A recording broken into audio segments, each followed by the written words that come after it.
እንግዳ በክፍል 53 መኳንንት ኑኑን ወደ ቤት ይዞት መጥቶ እያስፈራራት ነበር ያለቀው። ሰላም ሰላም፣ ውድ ቤተሰቦች እንደምን አላችሁ? በክፍል 54 ይዤላችሁ መጥቻለሁ። እንግዲህ በክፍል 54 ብዙ ነገር ተፈጥሯል። ኑኑ እንግዲህ ጅልነቷን እንደቀጠለችበት ነው።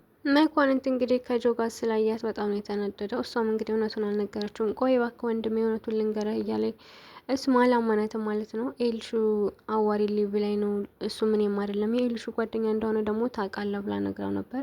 እሱ ግን ሊያምናት ፍቃደኛ አይደለም። እውነት ለመናገር ደግ አድርጓታ መኳንንት እንደዚህ በማድረጉ ሀሪፍ ነው።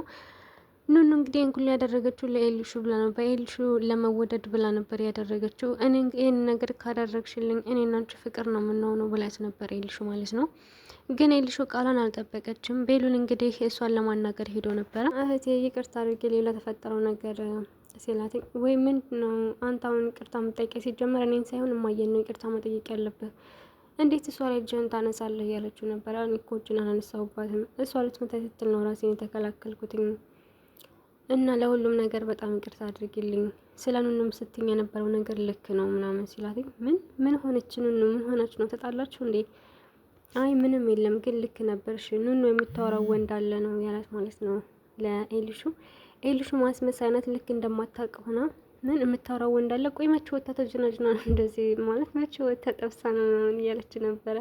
አይ ሁሉ ስራ እንግዲህ የእሷ ስራ ነው። ጆን አዋሪኝ እሱን መበቀል ፈልጋለሁ ብላ ያናገረቻት እሷ ናት እንጂ ኑኑ እሱን የምታወራው ጆን የምታወራው ለኤልሹ ብላ ነበረ። እሷ ግን እንግዲህ እንደውም ምንም ነገር አይፈጠርም፣ ሁሉም ነገር በእኔ ታዩ፣ እኔ ያስረዳዋለሁ ለወንድሜም ቢሆን ብላ ነው ለኑኑ ያሳመነቻትኝ። ግን ይሄን ያህል ደግነት ማብዛት ጥሩ አይደለም። እውነት ለመናገር ድራማም ቢሆን በጣም ያናዳል። ማለት በልክ ሲሆን ነው ሁሉም ነገር ደስ የሚለው እና ኑኑ እንግዲህ አምናት ነበር ኤልሹን። እነዚህ ምበላት ችግር የለውም ደግሞ እኔ እናገርልሃለሁ ነው ያለችው ማለት ነው ለቤሉል። ቤሉል አይ በፍጹም እንግዲህ በኋላ እንኳን እሷ ማውራት አይኑን ማየትም አልፈልግም፣ ስለዚህ ታያትኝ እንዳታዋሪያት፣ ግን አንቺን ስላልሰማዎች በጣም ይቅርታ ነው ያላት ማለት ነው። ኑኑም እንግዲህ ወዲያው መጥታ ማለት ነው ኤልሹን እያዋረቻት ነበረ። ምን አለሽ ቤሉል? እሷን ማየት አልፈልግም አለሽ እንዴ ስትላት፣ ኧረ በፍጹም እሱ ሲጀመር የተናደረው በሌላ ነገር ነው እና ቀስ ብዬን ያዋራዋለሁ ወይ ደግሞ ሄደሽ ከሱ ጋር ሁን እያለቻት ነበረ። ኑኑ እንግዲህ ምንም ነገር አልሰማሽ። እውነትሽን ነው ግን ማለት ችግር የለውም ብሎሻን አምኖሻል እውነቱን ስትነግሪው? አዎ እውነቱን ነግሬዋለሁ፣ ሁሉም ነገር ነግሬዋለሁ ነው ያለቻት። ምንም አልነገረችውም ግን ለቤሉል። የእውነት በጣም ነው የምታናደው ኤልሹ። እውነት እንደዛ ካደረግሽ ኤልሹ በጣም ተቀይረሻን እያለቻት ነበር። ኑኑ ደግሞ ግን እንደዛ አላደረገችም። ግን እኮ አይኗን ማየት አልፈልግም እያለ ነበረ። በር ስር ተደብቄ እየሰማችሁ ነበር ትንሹንም ቢሆን ስትላት፣ ምን እንዴት በር ስር ተደብቀሽ ትሰማያለሽ? ምክንያቱም እሷ እውነቱን አልነገረችውም። የደነገጠችው ለዛ ነው። ኑኑ ግን ምንም አይነት ነገር አልሰማችም። እና ያወራ ነው ደግሞ ስለማየ ነው። እማዬ ጋር ተጋጭተው ስለነበረ ይቅርታ እየጠየቀኝ ነው ብላ ነው እንግዲህ የሸወደቻትኝ። እሷም እሺ ብላ አምናታለኝ። ቤሉል እንግዲህ በጣም አዝኗን በእሷ ምክንያቱም ከዚህ በፊት ስልክ ስታወራ ከጆ ጋር ሰምቷታል እና በዛ በጣም ነው የተናደደው። መሲም እንዴ ቤሉል ምን ሆነ ነው እንደዚህ የተከስከው? ትላንት በተፈጠረው ነገር ነው የደበረ? አይ በፍጹም ያኮ በቤተሰብ መካከል የሚፈጠር ነገር ነው፣ ግን ሌላ ነገር ነው የምልሽ። አሁን በዚህ ሰዓት ምን ቢፈጠር የሚያስገርምሽ ይመስልሻል? እያላት ነበር መሲን። ቆይ ግን እንደዚህ ሆንኩ በዛ ምክንያት ብቻ ነው? ግን ማለት ሌላ ነገር ያስነበረ ነገር ካለ ንገረኝ፣ እኔን ማውራት የምትፈልገው ነገር ካለ ችግር የለውም እያለችው ነበር መሲም። በጣም አመሰግናለሁ መስዬ፣ አንቺ ከልጅነት ጀምሮ እስካሁን ድረስ አብረሽን ያለሽው እያላት ነበረ። መሲም እንግዲህ ኧረ ችግር የለውም ስታመሰግነኝ ሩቅ ሰው እንደሆንኩ ይሰማኛል ትለዋለች። እንግዲህ እንደዛ ያዘነው በኑኑ ምክንያት ነው። እንዴት ኑኑ ከሌላ ወንድ ጋር ወራች? እንደዛ ተሽከርክራ ስለምንድን ነው የምታወጣው ለሌላ ወንድ ብሎ በዛ ምክንያት ነው ያዘነው ማለት ነው። ግን የሁሉ ስራ የኤልሹ የተንኮለኛዋ የኤልሹ ስራ ነው። ይሄን እሷ እንዳደረገችው ደግሞ ለማንም አልተናገረችም። ኑኑ ደግሞ የነገረችው ለመኳንንት ብቻ ነው። መኳንንትም አላማናትም። እንግዲህ በስተመጨረሻ ኑኑ እውነቱን እንደምታውቅ ተስፋ አደርጋለሁ። ኤልሹ እንደዚህ አይነት ተንኮል እየሰራች እንደሆነ ያው ማወቅ አይቀርም። በእርግጥ ግን ጊዜው ከሄደ በኋላ ነው የምታውቀው። መኳንንት እንግዲህ ኑኑ ባደረገችው ነገር በጣም ተናዷል እና ኑኑ ከተኛችበት ሄዶ ቁጭ ብሎ ነበረ እና ስትነሳ እንዴ ወንድሜ ምን እያደረክ ነው እዚህ ስትለው፣ ሌሊቱን ሁሉ አልተኛውም በአንቺ ምክንያት፣ ስለዚህ መነጋገር አለብን። ምንድን ነው የምንነጋገረው? አንቺ አርፈሽ ልትቀመጭ አልቻልሽም። እንደውም ሳስበው ከዛ ከገጠር ተፈናቅለን የመጣ ነው በአንቺ ምክንያት ነው ያኛው ልጁ ምንም ያጠፋ አይመስለኝም። እኔማ አንቺ ጨዋ ትመስሊ ነበረ፣ ግን ጨዋ አይደለሽም፣ ባለጌነትሽን አሳይተሽኛም ባይኔ ምናምን እያለ ነበረ። እንዲህ ወንድሜ እባክህ ላስረዳ፣ ቆይ ተረጋጋ። ለምንድን እንደሱ የምትለው? ሲጀመር እኔ ኤልሹ አዋሪ ላይ ነው እንጂ ልጁ ለእኔ ምንም አይደለም። የኤልሹ ጓደኛ እንደሆነ ደግሞ አንተም ታውቃለህ። አዎ እሱን አውቃለሁ፣ ግን ላምንሽ አልችልም ብሏታል ማለት ነው መኳንንት። ጆ ደግሞ ታች መጥቶ ነበረ ማለት ነው። ያው ኑኑን ለማግኘት ነው የመጣው እና መጥቶ ልክ ያገኘው አዶኒ ነው። አዶኒ እንዴት ነው ግን እዚህ ምን ታደርጋለህ? ስራ የለህም እንዴ? ሁልጊዜ እዚሁ ተቀምጣ ነው ማይህ ሲለው አዶኒ ዝም ብሎት ነው የሄደው። አንተ እስኪ ለምንድን ነው የመጣው ሲለው እኔማ ኤልሹን ፈልጌ ነው፣ እሷ ግን ስልክ እያነሳችልኝ አይደለም፣ ስለዚህ እሷን ላያት ነው የመጣሁት ብሎታል ለአዶኒ። አዶኒም ተናዷን እንደዛ ስላሉ ዝም ብሎ ነው ትቶት የሄደው። ደግሞ መታ ቆይ አንተ በዚህ ሰዓት ከሰው ቤት ምን ታደርጋለህ? ምን አይነት ስራ ፈትና እያለችው ነበረ። ዝም ማለት ጆም ቆይ ማን ፈቅዶልን ነው እዚህ ቤት የመጣው? አሁኑን ፖሊስ ሳልጠራ ውጣ እያለችው ነበረ። ኧረ እባክሽ ፖሊስ ቢመጣ ማንኛችንን የሚያስር ይመስልሻል? ስንት ወንጀለኛ ሞልቶ አንድ ምስኪን ጓደኛው ሊጠይቅ የመጣ ሰው አያስሮ መቸስ እያላት ነበረ። ቆይ አንተ ግን ምን አይነት ሰው ነው? እንዴት ነው እኔ እንደዚህ የምትናገረኝ? እያለችው ነበር። ሄለን ደግሞ አሁን ኤልሹን ጥሪልኝ፣ ዝም ብለሽ ሌላ ነገር አታውሪ ነው ያላት ጆ ማለት ነው። ጆ እንግዲህ የሄለን ሚስጥር ስለሚያውቅ በዛ እያስፈራራት ይገኛል። ምክንያቱም ከዚህ በፊት ኑኑን የውሸት ማስረጃ የውሸት የሕክምና ማስረጃ እንዳጻፈችባት በስልክ ስታወራ ስለሰማ በዛ ነው የሚያስፈራራት ማለት ነው።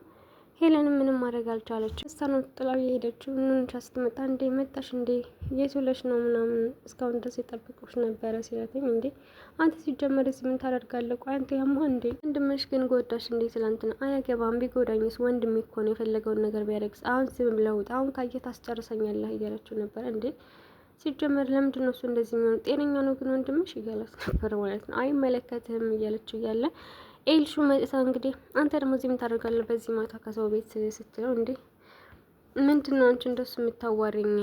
ምን ችግር አለው በመጣ? ሲቀጥል አንቺን ብዬ አልመጣሁም ነው ያላት ማለት ነው ጆ። በዚህ መጨረሻ እንግዲህ ሄደ ውጣ፣ ያለበለዚያ ማሚ ፖሊስ ነው የምጠራው ስትለው እሺ ብሎ ይወጣልሻም ብሎ ሲሄድ እንግዲህ ተከትለው ሄዳለች ማለት ነው። አንቺ ግን ምን አይነት ሰው ነሽ?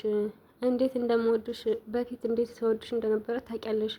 አንቺ ግን በጣም አስመሳይ ነሽ እያለ እየነገራት ነበረ። ቆያንም ማንሳት ለምን አስፈለገ? ያለፈ ነገር እኮ ነው።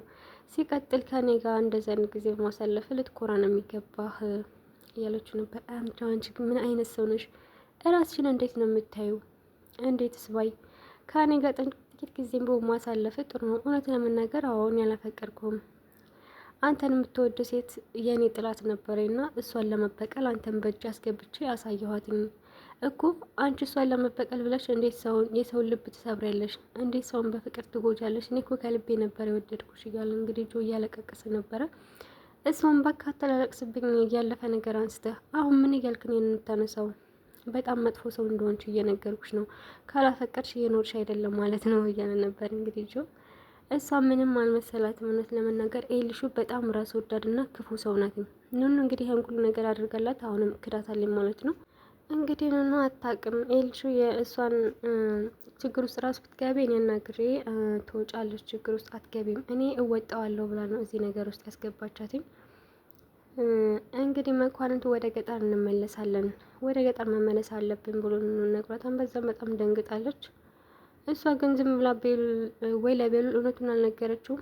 ዝም ብላ ኤልሹ ጋር ነው የምትሄደው ማለት ነው። ኤልሹ ደግሞ ተንኮል እየሰራች ነው የምትገኘው። ለማንም እውነታውን አልተናገረችም። ለቤሉልም እውነቱን እንደነገረችው ነው የነገረቻት፣ ግን አልነገረችውም ማለት ነው። እንግዲህ መኳንንት መሲንና አይንዬን ጠርቶ የምናወራው ነገር አለ እያላቸው ነበር። እንዲህ ወንድሜ ምንድን ነው የምናወራው? ደግሞ ካወራንስ እዚህ ማውራት የለብንም ሰው ይሰማናል። ስለዚህ ወይ ወደ እኔ ክፍል እንሄድ ስትል፣ አይ ከሰው የተደበቀ ሚስጥር አይደለም የምናወራው፣ ኑኑ ትምጣና እናወራለን፣ እሷን የሚመለከታን ጉዳዩ እያላቸው ነበረ። ሄለን ደግሞ ያስቀመጠችው የእጅ ጌጥ የመሲ ማለት ነው ቴዲ የሰጣትን መሲ ቀስ ብላ ሄዳ ይህንን ጌጥማ ያለሱ ለማንም አሳልፌ አልሰጥም ብላ ከቦርሳዋ ሰርቃ መልሳ ወስዳለች ማለት ነው።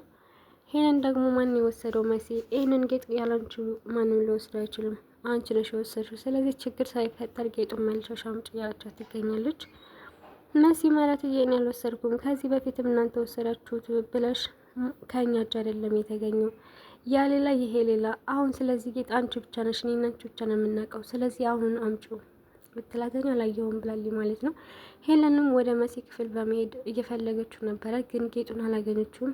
እውነት ለመናገር መሲና ጌጡን ያነሳችው ለቴዲ ደውላ እንግዲህ ቴዲ ቆይ ሄለን እኮ ይሄንን ጌጥ አገኘችው እሷ ስለዚህ ጌጥ ምንድን ነው የምታውቀው? ቆይ ከሷ ሰርቃ ነው እንደ ሰጠኸኝ ስትለው አረ በፍጹም የምን መስረቅ ነው የምትይው?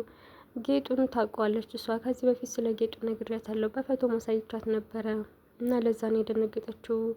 እና ምን አስደነገጣት ማለት ያንተ ቢሆንስ እሷ ለምን በዚህ ልክ ደነገጠች? በቃ ችግር የለውም በአካል ተገናኝተን እናወራለን እያላት ነበር ቴዲም።